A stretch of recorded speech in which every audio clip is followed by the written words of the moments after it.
Every child's success story starts here. Every student who steps into Success School shines with brilliance, sculptured by teachers, polished to perfection. अस्सलाम वालेकुम नाज़रीन, आइए जानते हैं देश की राजधानी नई दिल्ली और उत्तर प्रदेश से कुछ खास खबरों पर।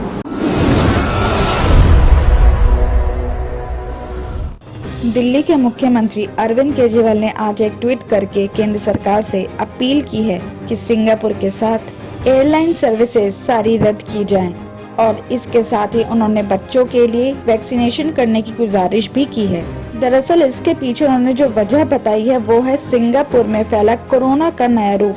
केजरीवाल का कहना है कि ये बच्चों के लिए काफी ज्यादा खतरनाक है और ये भारत में तीसरी लहर लेकर आ सकता है। आपको बता दें कि केजरीवाल ने ट्वीट करते हुए लिखा है कि सिंगापुर में नया कोरोना जो आया है वो बच्चों के लिए काफी ज्यादा खतरनाक बताया जा रहा है और भारत में ये तीसरी लहर के रूप में आ सकता है। केंद्र सरकार से मेरी अपील है कि सिंगापुर के साथ साथ सभी एयरलाइन सर्विसेज रद्द की जाएं और बच्चों के लिए वैक्सीन पर काम शुरू किया जाए। पहलवान सागर हत्याकांड में फरार चल रहे सुशील कुमार ने मंगलवार को रोहिणी कोर्ट में अग्रिम जमानत के लिए याचिका दायर की है। इस मामले में आज सुनवाई भी हो गई है। आपको बता दें कि सुशील कुमार 4 मई को सागर की मौत के बाद से फरार चल रहे हैं। दिल्ली पुलिस ने सोमवार को कहा है कि सुशील कुमार के बारे में कोई भी इंफॉर्मेशन देने वाले को 1 लाख रुपए का इनाम देगी और साथ ही पुलिस ने ये भी कहा है कि 50,000 रुपए उन लोगों को दी जाएगी जो इस मामले में एक और आरोपी अजय के बारे में इंफॉर्मेशन देगा। शनिवार को दिल्ली की एक अदालत ने स्टार पहलवान के खिलाफ गैर जमानती वारंट भी जारी किया था। पुलिस अधिकारियों के मुताबिक अजय ट्रेनर ही नहीं सुशील का काफी अच्छा दोस्त भी बताया जा रहा है। आशंका इसी बात की ज्यादा है कि अजय ही सुशील के छिपने में मदद कर रहा है, इसलिए दोनों पर एक साथ इनाम घोषित किया गया है। इससे अब दोनों के बचने के सारे दरवाजे बंद हो गए हैं। पुलिस दिल्ली एनसीआर में अलग अलग जगहों पर छापा भी मार रही है, हालांकि अभी तक कोई सुराग हाथ नहीं लगा है। तो वहीं दूसरी तरफ अधिकारियों का कहना है कि बचने के सभी रास्ते बंद होने से ये भी पॉसिबल है कि सुशील अपने आप को सरेंडर कर दे। इस वजह से अगले 1-2 दिन उनके लिए काफी ज्यादा जरूरी है कि इस बीच वो पुलिस के सामने सरेंडर कर दें। पुलिस का कहना है कि सुशील के दर्जन भर ठिकानों पर छापेमारी की गई है। ऐसे में उसका जोर इसी बात पर है कि सुशील को सरेंडर करने का मौका ना दें और इसकी जगह पर वो गिरफ्तार करने में कामयाब हो जाए। राजधानी में कई लोग 2 हफ्तों से वैक्सीन लगवाने के लिए रजिस्ट्रेशन करवा रहे हैं, लेकिन उन्हें स्लॉट नहीं मिल पा रहा है।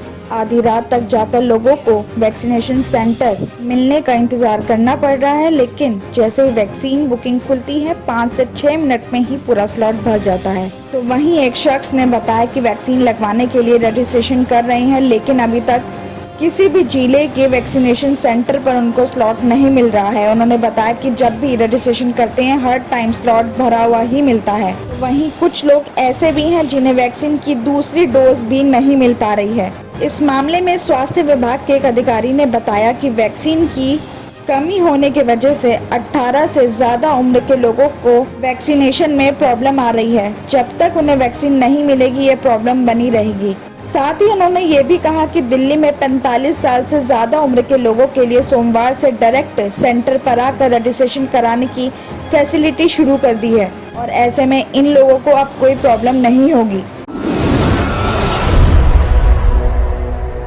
हरियाणा के गुरुग्राम में पुरानी रंजिश के चलते अपहरण करके जिम ट्रेनर आसिफ की हत्या कर दी है। आसिफ के घर वालों ने शिकायत पर 14 लोगों के नाम लिखवाया और साथ करीब 15 से 20 लोगों के खिलाफ मुकदमा दर्ज करवाया है, जिसमें से पुलिस ने 6 आरोपियों को गिरफ्तार कर लिया है। बाकी आरोपियों की तलाश जारी है। आसिफ के पिता ने पुलिस को बताया है कि उसका बेटा आसिफ भतीजा राशिद के साथ 3 लोग सेंट्रो गाड़ी में रविवार देर शाम को सोहना से दवाई लेकर गांव आ रहे थे। तभी जगहपुर के पास गांव के रणबीर ने अपने और साथियों के साथ उसकी गाड़ी में टक्कर मार दी। इसके बाद गाड़ी को जबरदस्ती रुकवाकर आसिफ के साथ रशीद के साथ मारपीट शुरू भी कर दी। उसके बाद आरोपी ने आसिफ का अपहरण करके कहीं उसे दूर ले गए।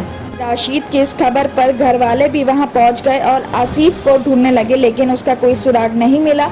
इसके बाद घर वालों ने पुलिस को खबर दी।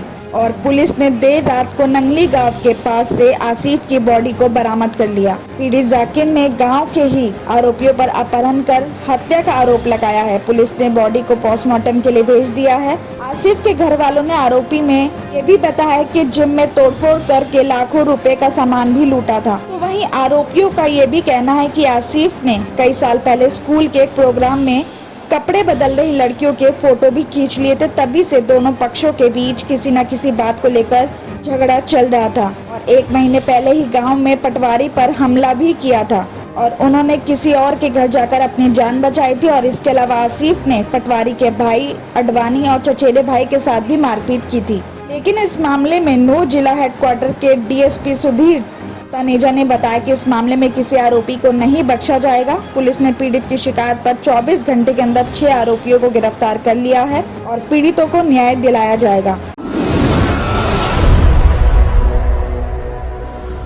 किडनी के अमराज से परेशान मायूस लोगों के लिए खुशखबरी।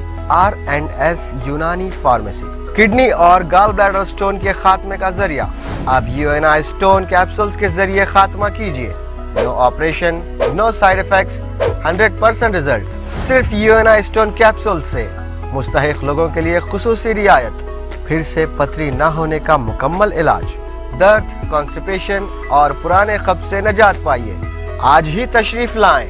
R&S यूनानी pharmacy, first floor, syndicate bank, Bahadurpura x road, Hyderabad.